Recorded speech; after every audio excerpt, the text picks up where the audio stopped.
If you're healthy and over 50 and thinking about authenticity, or if you're not thinking about authenticity, I'm going to share a little bit about that with you today from my own experience. I had a channel after I had a life-changing transformation a few years ago.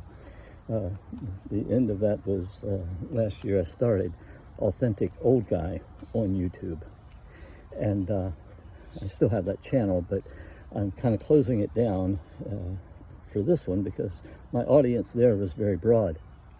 And now I'm focusing just on life over 50, life over 60, life over 70. And so authenticity for me really didn't come into focus until that life-changing transformation that I had when I went away for 9 days and experienced in a group of young people some amazing things. But for me, what it was, and again, it's just my story. It's not going to fit everybody, but the point is that for me, I'm basically an introvert. And you say, how can you be an introvert? You're here on YouTube, showing up, etc. And I'm saying that that's who I am. That's my personality. But what happened is in those early years, I learned how to be an extrovert. One of my first mentors was a fellow named Frank, and he would take me out on sales calls and he would show me how to do things. And I began to duplicate what he did. I began to imitate what he did, and it worked well. It served me well over the years. I was able to do sales work. I was able to do businesses and work with employees, and all of that served me well. So I'm not saying it was a bad thing. All I'm saying is I didn't recognize it. I didn't recognize that I had left myself behind and become someone else, not the true me, not the authentic Ted Hood. And I give details about this on some of my other videos about why now, as I look back, I understand it. But my point is that when we get to this age, we have more time to think. We have more time to assess, more time to consider what's really important, and to think about life, not only in the past, but especially in the future, and to see what's coming and what value you can bring to the world now, because it's going to be different than what you've done all those previous years. We each had a particular industry that we were in, and we learned how to do that work, and we served people well by doing that. But now, all of that has changed. After 50, everything changes. And it's not necessarily just after 50, it may be after 60, maybe even be after 70. But the point is that everything changes as you get older and you look back and say, wow, 50 or 60 years of my life are back there. They're done. They're finished. Nothing more I can do with those. And for me, it causes me to think about, what am I going to do in the future? If you're still healthy and you're still looking to do things that affect people and are valuable to people, then you want to know what now, what's next. What am I going to do now to serve people? If you think about it, everything we've done in the past is serving people in some form or another, whether you had bosses that you had to serve, or a company that you had to pledge allegiance to, or whatever.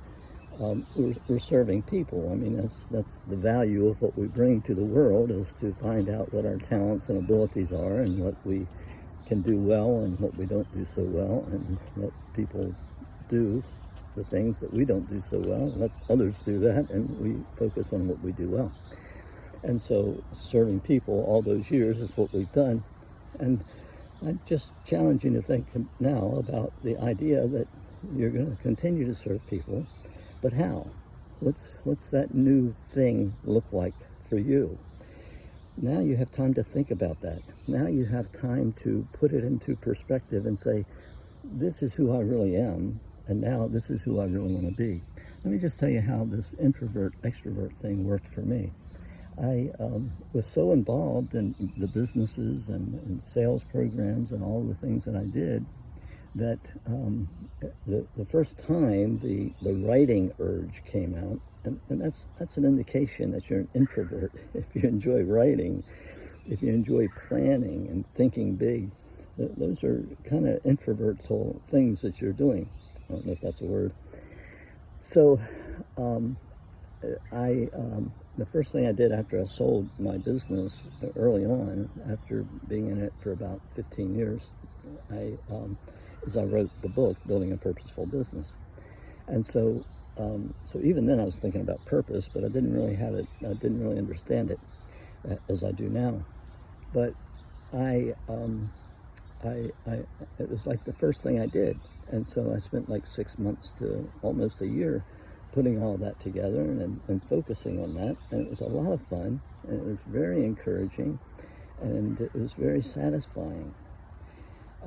But then I had to go back into the workaday world. I said, well, I got to start earning an income again. It was not a big business. It was not a big sale. It was not something that would set me up for life or anything like that. It was a very small sale of a business.